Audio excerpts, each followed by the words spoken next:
Just ahead on this edition of the Newsfeed, we'll take a look back at Virginia Tech's Fall Family Weekend.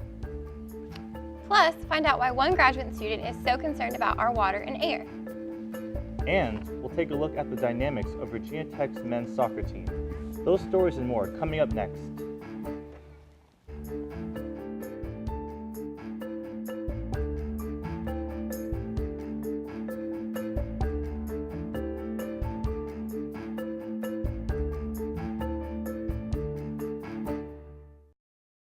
Hello, and thanks for joining us for this edition of the Newsfeed.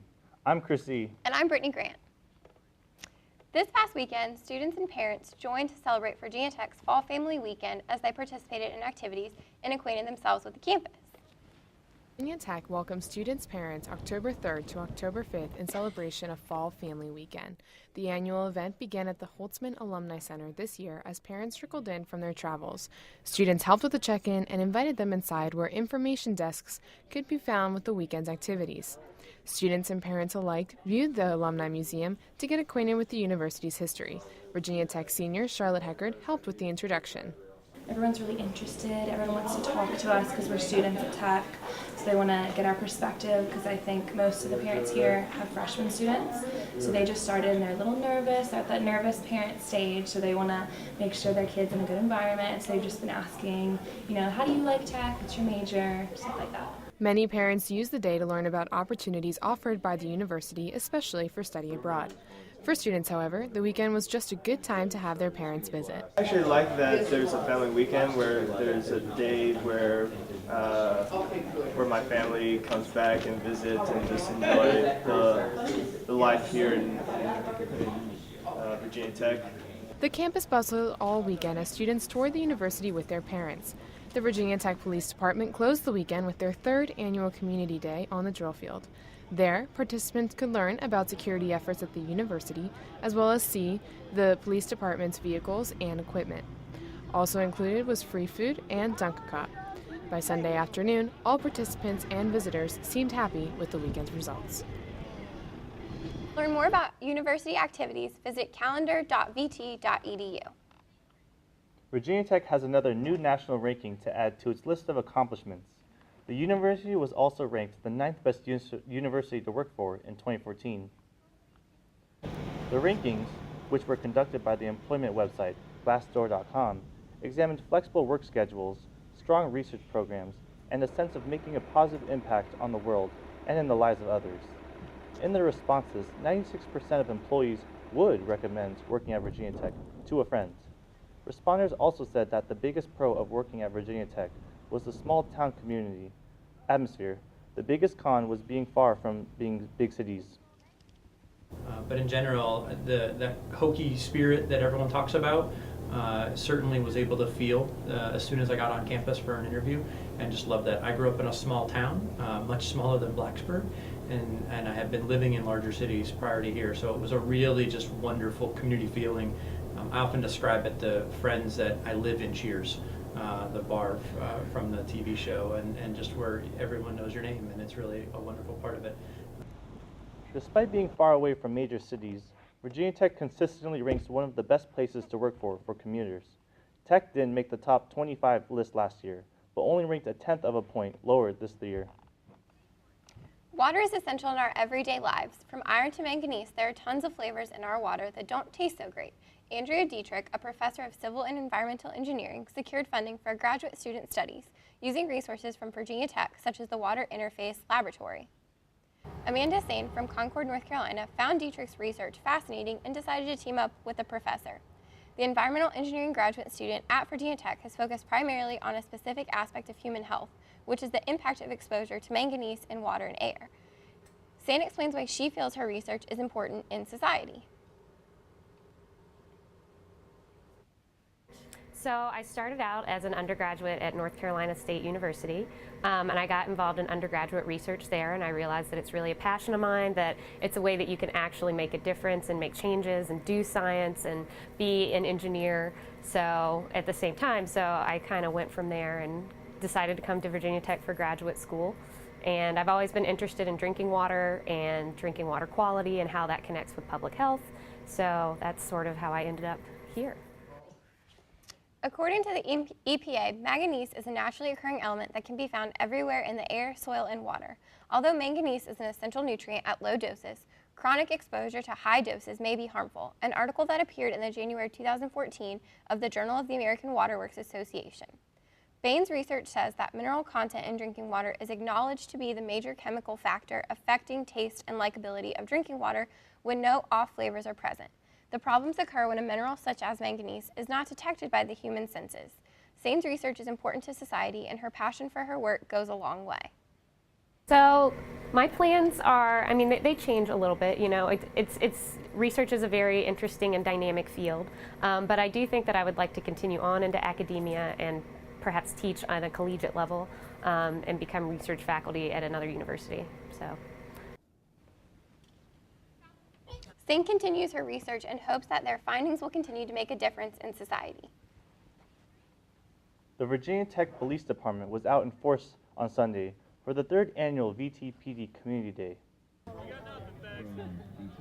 The yearly event was held on the drill field as a part of Fall Family Weekend, with fun activities like Dunk-A-Cop, a canine demo, and a texting and driving simulator, showcasing the department. Sergeant Tim Wyatt tells us more. Well, it's Community Day here at Virginia Tech, and what we've brought to the table is from the Blue Ridge Regional Crash Teams, and it's made up of a number of law enforcement and traffic engineers, medical personnel, mechanics, and other traffic safety advocates. We all come together trying to solve major crashes, trying to determine what happened in major crashes occurring in central southwestern Virginia. And then once we figure out what's been going on, we turn it around into traffic safety events. Sergeant Wyatt's car accident display is just one example of the department's community education efforts. The VTPD actively promotes its Rape Aggression Defense Program and its Police Student Academy, a series of themed classes that teach students about police procedures in an effort to help students keep themselves safe. Just ahead on the news feed, Super Smash Bros., a Nintendo 64 classic, is releasing their 4th segment of the game for Nintendo 3DS. That story and more after this break.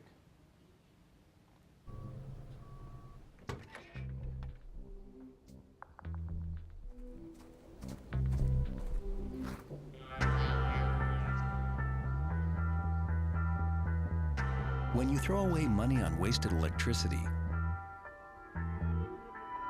you're throwing away everything you could have bought with it. Saving energy saves you money. Learn more at energysavers.gov.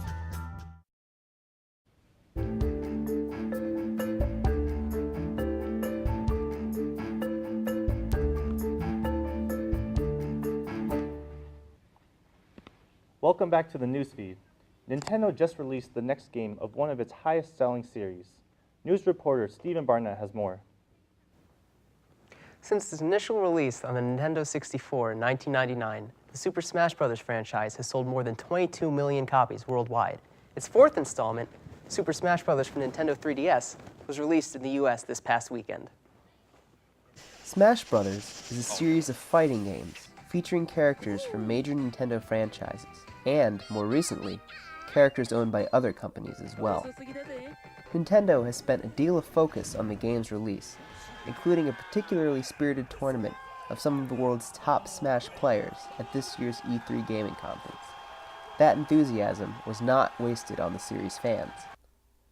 Over 2,000 GameStop locations across the United States held midnight launch parties on Thursday night, including the GameStop in Roanoke. Vespa, the Virginia eSports Association, hosted its own launch party on Friday in Virginia Tech's Torgerson Hall. Virginia Tech freshman Christian Depp explains why he loves the series. I've been playing it for a very long time, since Smash Bros. Melee, and when Brawl came out, I played that a lot. I remember they built up a lot of hype for that game, but I think they probably at least doubled the hype for Smash 4. They've been releasing so many little tidbits of content, over such a long period of time. It's hard not to get excited if you're passionate for that series. I've been playing mainly Nintendo games throughout my childhood, and it kind of brings all of them together into like a really interesting sort of fighting game that can be really fun, especially if you're playing it with your friends. The game sold over 900,000 copies in its first week in release in Japan alone, spelling good fortune for the game's sales worldwide. If that's not enough, another dose of Smash is near on the horizon. Super Smash Bros. For Wii U will be Nintendo's home console companion to this weekend's 3DS release. Featuring the same roster of characters but a different slate of stages, Smash Bros. For Wii U will be released this holiday season. Back to you at the desk. Thanks for the report, Stephen. October is nationally recognized as Breast Cancer Awareness Month with an annual campaign to increase awareness of the disease. Virginia Tech and the surrounding communities will have different events throughout the month to contribute to the awareness of the campaign. Virginia Tech's Rec Sports kicked off the Breast Cancer Awareness Month with their annual Zumba party in the Pink event. The event was open and free to all students, staff, and faculty. Virginia Tech Rec Sports marketing graduate assistant and Zumba instructor, Brittany Haas, said that the goal of the event was to raise awareness for the disease while also promoting a healthy, active lifestyle. Haas said that she hopes that this event will make people more aware of breast cancer's impact, especially college-age women. Oh, it's important that college women know about breast cancer because it can be detected in women this young.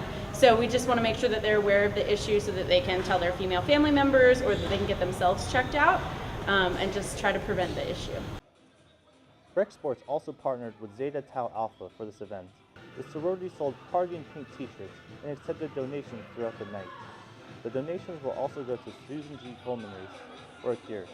The Blacksburg community is also contributing to the breast cancer awareness campaign with various fundraisers and events throughout the month. Laia's Hair Styling is offering to dye pink streaks for Breast Cancer Awareness Month and will donate proceeds to the Relay for Life. Also, several local businesses partnered with Virginia Breast Cancer Foundation will host the annual downtown Blacksburg fundraiser, Pretty in Pink, on October 9th. Businesses like Sharky's, Cabo Fish Taco, and Next Door Bake Shop will have percentage nights, and some businesses will give discounts to customers wearing pink. The Virginia Tech men's soccer team is off to a strong start this season, already winning more games than last season. The team lost a few key seniors but have drafted several young international players that they believe can help lead them to victory. Newsfeed reporter Mary Kate Goff has more. The Virginia Tech men's soccer team is off to a 7-4 start this season. After losing a large senior class at the end of last year, the coaching staff has worked hard recruiting new and talented players from all over the world. Team captain Alessandro Millon says that the changes have led to the team's early success. I heard we were getting a lot of good players, and we have a lot of new players, and they've been able to step up, and they've gotten better as time's gone through. Like in the first 3 games, we were 1-3, 1-2, but we've been able to become more of a team and get used to each other, and that's been what the biggest thing has. This is only the second year that head coach Mike Brizendine has been able to recruit players from outside of the United States. With that, the team now has a total of 6 international players, including their top goal scorers, sophomore forward Sam Esame from Germany and freshman forward Ricardo John from Trinidad and Tobago. Coach Briz talks about his equation for the team's success. We graduated a big class last year, so it freed up scholarship money and spots that we had available. So we were able to bring in these kids. And look, you don't want to bring in too many, but enough to add some maturity, enough to add a couple of special pieces into what we already have. And I think we have a good balance. That's the key in this whole equation, is us coming up with a good balance between our Virginia and American kids and then our internationals. The team's next game is against the Tar Heels at North Carolina on October 10th. This is Mary Kate Goff reporting for the Newsfeed. Doe Creek Farm in Pembroke, Virginia has been open since 1970, but is just now opening its orchards for apple picking. For just $1 per pound, local residents can come apple picking at Doe Creek Farm. This family-owned and operated farm has beautiful views and was recently renovated so that it could offer apple picking for fall 2014. In addition to apple picking, the farm sells homemade apple butter, apple syrup, as well as apple cider. The farm even hosts weddings on its grounds. And that'll wrap it up for this edition of the Newsfeed. If you have a story idea for the Newsfeed, let us know. Send us an email at thenewsfeednrb@gmail.com. Thanks for watching. I'm Brittany Grant. And I'm Chrissy.